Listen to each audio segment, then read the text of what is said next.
The deception unveiled the crimson dawn of Proxima Station, painted the viewport as Admiral Sarah. Chun read the message that would change everything. Her weathered hands held the datapad steady, though inside her heart raced with anticipation. After 40 years of careful planning, the moment had finally arrived. The holographic seal of the Zephyrian Empire flickered before her eyes, its golden serpent coiled around a dying star. The message was brief and brutal, exactly as she had expected it would be. To the primitive species of Sol 3, the transmission began, Emperor Thaxlon's voice dripping with contempt. Your time of independence ends today. The Zephyrian Empire has grown tired of your stubborn resistance to our generous offers of protection. You have 72 hours to surrender all military assets and submit to imperial rule. Refuse, and we will demonstrate why 847 species across this galaxy call us master. Sarah's lips curved into a smile that would have chilled the Emperor's blue blood. She touched her communication device with practiced calm. All stations, this is Admiral Chun. Execute protocol revelation. The masquerade is over. Across the galaxy. Those 3 words triggered the most elaborate deception in known history. Captain Marcus Rivera was hauling synthetic ore through the Rigel corridor when the message reached his ship. To any Imperial observer, the vessel Peaceful Trader looked exactly like what its name suggested, a battered cargo hauler operated by desperate humans, trying to scrape together enough credits for their next meal. The Empire's customs officers had boarded Marcus's ship dozens of times over the years.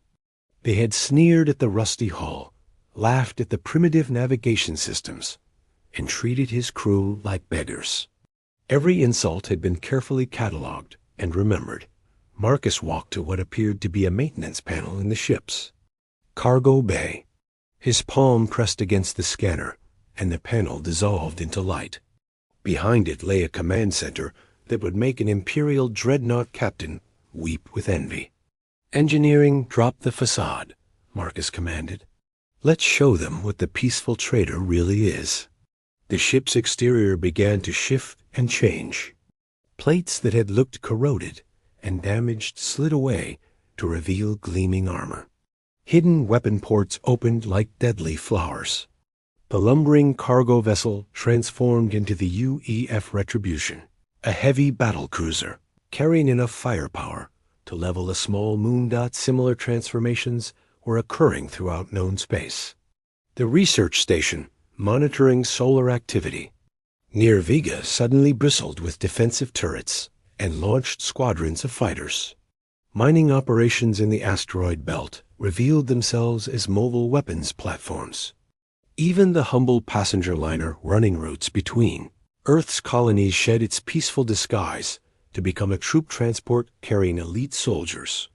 On the throne world of Zephyr Prime, Emperor Thaxlon paced before the massive viewport of his Crystal Palace. His scales, normally a brilliant azure, had faded to worried gray. The reports flooding in from across his empire made no sense. How many human vessels have we identified? He demanded of General Crix, his chief military advisor. The general's forearms trembled as he consulted his datapad. The count keeps rising, Your Imperial Majesty. Our last report showed over 3,000 vessels, but that was compiled an hour ago. Our sensors are detecting new ships appearing in systems where our intelligence said no humans existed. Thaxlon's serpentine, tail lashed against the marble floor. 3,000? Our best estimates suggested the humans possessed maybe 200 ships total. How is this possible? It appears, Your Majesty, that every human civilian vessel we have encountered over the past 4 decades was actually a military ship in disguise. Our intelligence network has been completely compromised. The Emperor's roar of rage echoed through the palace halls. 40 years ago, when the Zephyrian Empire had first encountered humanity, they had seemed like such easy prey. Young species, barely out of their home system, with primitive technology, an obvious fear of the Empire's might. Every interaction since then had reinforced that impression. Human merchants had groveled before Imperial customs officers. Human diplomats had accepted insulting trade agreements without complaint. Human colonies had paid crushing taxes without rebellion.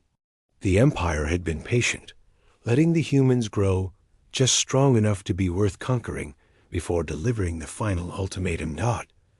Now that patience seemed like the greatest mistake in Imperial history.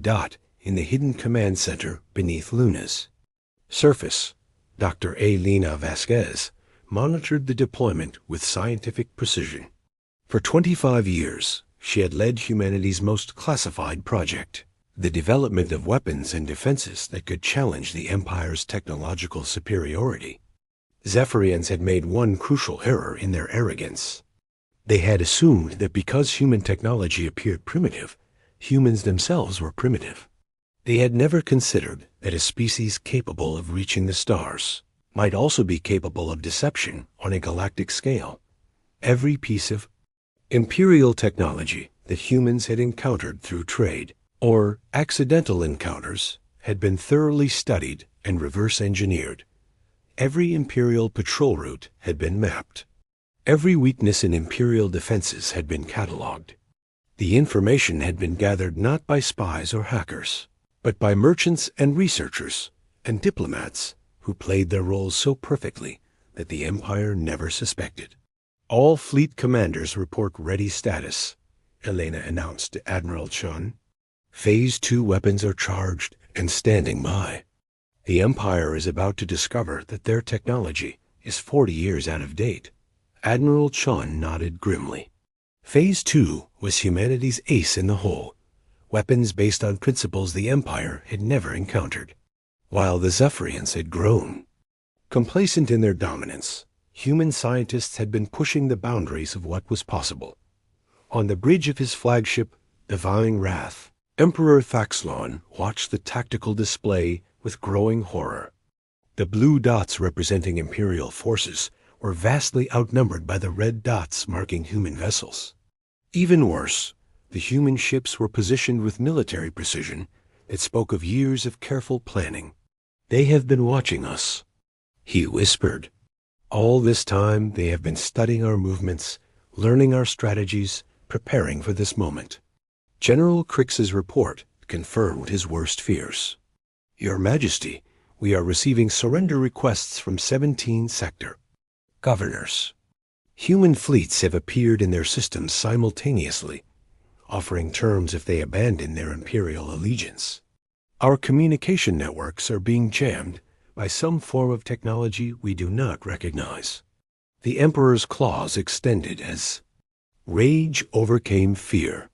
"Then we will crush them with brute force. Order all available fleets to converge on the Sol system. If the humans want a war, they will have one." But even as he gave the order, Thaxlon knew it was too late for such simple solutions. The humans had not merely built a larger fleet.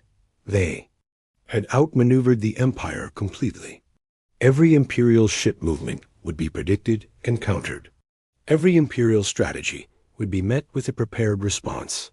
Back on the bridge of the UEF Retribution, Captain Marcus Rivera watched his tactical display as Imperial reinforcements began moving toward Earth. The enemy fleet was impressive. Nearly 1,000 ships, including some of the Empire's most feared dreadnoughts.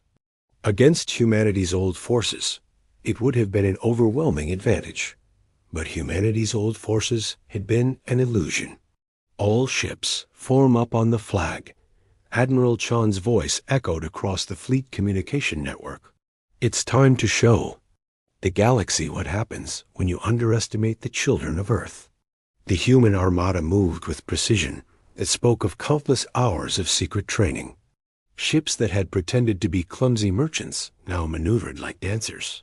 Vessels that had appeared barely spaceworthy revealed themselves as engineering marvels. The greatest deception in galactic history was ending, and the greatest revelation was about to begin. As the two fleets positioned themselves for the battle that would reshape the galaxy, One truth became crystal clear to everyone watching. The Empire had not been hunting prey for 40 years. They had been fattening themselves for slaughter. The hunters were about to become the hunted, and the galaxy would never be the same. Asterisk. The final confrontation. The space between star systems held its breath as two massive fleets faced each other across the void. Admiral Sarah Chun stood on the bridge of the UEF Liberation, humanity's newest and most powerful flagship. Around her, thousands of human vessels maintained perfect formation, their true capabilities finally revealed after decades of deception. Emperor Thaxlon's fleet had assembled at the Proxima Nexus, a strategic choke point that controlled access to 17 different star systems. His tactical advisors had chosen the position carefully, believing they could use the gravitational anomalies of the region to their advantage. They had not expected to find human ships already waiting for them. Your Imperial Majesty, General. Crix reported with barely concealed panic. Our sensor readings indicate the human fleet numbers over 4,000 vessels. This is impossible. No species in galactic history has ever assembled such a force. The Emperor's azure scales had darkened to the color of deep space. His golden eyes, once proud and confident, now held the first traces of genuine fear he had felt in centuries. Then we will make history by destroying it. Signal all ships to attack formation. Show these primitives the power of the Zephyrian Empire. But Admiral Chun had no intention of waiting for the Empire to make the first move. She activated the fleet-wide communication system, her voice carrying to every ship in both armadas and every inhabited world within communication range. People of the galaxy, she began, her words measured and clear. For over 2,000 years, the Zephyrian Empire has ruled through fear and oppression. They have enslaved entire species, stripped worlds of their resources, and demanded tribute from civilizations that wanted only to live in peace. Today, that ends. On 1,000 worlds, in 100 different languages, beings that had never dared to hope listened to humanity's declaration. The Kalari refugees hiding in the Outer Rim, the Threnody workers laboring in Imperial mines, the Vixian merchants crushed by Imperial taxes. All of them heard the same impossible promise. Humanity did not come to the stars to conquer or rule. Admiral Chun continued. We came to explore, to learn, and to help others reach their full potential. The Empire calls us primitive, but they fail to understand that our greatest strength was never our weapons or our ships. Our strength is our refusal to accept that might makes right. Commander Zara, leader of the Kalari resistance, listened from her hidden base in the Meridian Nebula. For 15 years, she had fought a hopeless guerrilla war against Imperial occupation. Her people had been among the first to make contact with human merchants, and over time, those merchants had become friends, allies, and sources of hope. Now she understood why the humans had always seemed different from other species. They had been planning something magnificent. All resistance cells, this is Commander Zara, she broadcast on encrypted channels. The time we have waited for has arrived. Execute Operation Freedom's Dawn. Hit every Imperial installation simultaneously. Across the galaxy, the message was repeated in dozens of languages. Species that had seemed broken under Imperial rule suddenly revealed they had never truly surrendered. Weapons caches that had been hidden for decades were uncovered. Imperial garrison commanders found themselves facing uprisings on every world. Simultaneously, the Empire's greatest weakness was about to be exposed. They had spread their forces so thin maintaining control that they could not defend everywhere. At once, back at the Proxima Nexus, Emperor Thaxlon realized his perfect trap had become a perfect killing ground. The gravitational anomalies that were supposed to favor his heavier ships instead channeled his fleet into predictable formations. Every tactical advantage he had counted on was being turned against him. Begin the attack, he commanded. All ships target the human flagship. Cut off the head, and the body will die. The Imperial dreadnought, Eternal Dominion, opened fire with weapons that could crack continental plates. Its plasma batteries discharged with the power of small stars. Energy beams that had destroyed countless resistance fleets lanced across space toward the UEF liberation. The beams struck Admiral Chun's flagship and simply disappeared. Dr. Helena Vasquez smiled as she monitored the defensive systems from her position in the ship's core. The Phase 2 technology was performing exactly as designed. Instead of trying to stop the Imperial weapons, humanity's new shields absorbed their energy and redirected it into the ship's own weapon systems. "Admiral," she reported calmly, "enemy fire is charging our Nova cannons to 147% capacity. We're ready to return their gift with interest." Admiral Chun's voice carried across the fleet communication network. "All ships, demonstrate Phase 2 capabilities. Show the Empire what real innovation looks like." The human fleet opened fire with weapons the Empire had never seen. Nova cannons that fired condensed stellar matter. Quantum torpedoes that phased through shields before exploding inside enemy hulls. Gravity weapons that crushed Imperial ships. Like empty cans, the Divine Wrath, Emperor Thaxlon's personal flagship, staggered under an assault that should have been impossible. The ship's armor, forged from the densest materials in the galaxy, began to buckle and tear. Its shields, powered by the core of a captured star, flickered and failed. "How?" the Emperor whispered, watching his mightiest vessels being systematically destroyed. "How did primitives develop such weapons?" General Crix's answer came through reports flooding in from across the battlespace. "Your Majesty, it appears the humans never stopped advancing their technology. While we grew complacent in our dominance, they spent 40 years pushing the boundaries of science. Their weapons are based on principles our scientists have never even theorized. The battle that was supposed to be the Empire's final victory had become a massacre. Human ships moved through Imperial formations like sharks through schools of fish. Every shot found its target. Every maneuver anticipated Imperial responses. Decades of careful observation and planning had given humanity an insurmountable advantage. Captain Marcus Rivera commanded his squadron with surgical precision. The ships that had once been disguised as humble merchants now revealed their true nature as some of the most advanced vessels ever built. His tactical display showed Imperial ships surrendering faster than his weapons could target them. "Admiral Chun," he reported, "the enemy's center formation is collapsing. Recommend we offer surrender terms before the casualties become too extreme." "Admiral."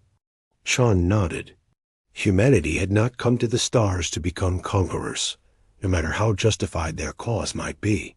"Open a channel to the Imperial flagship."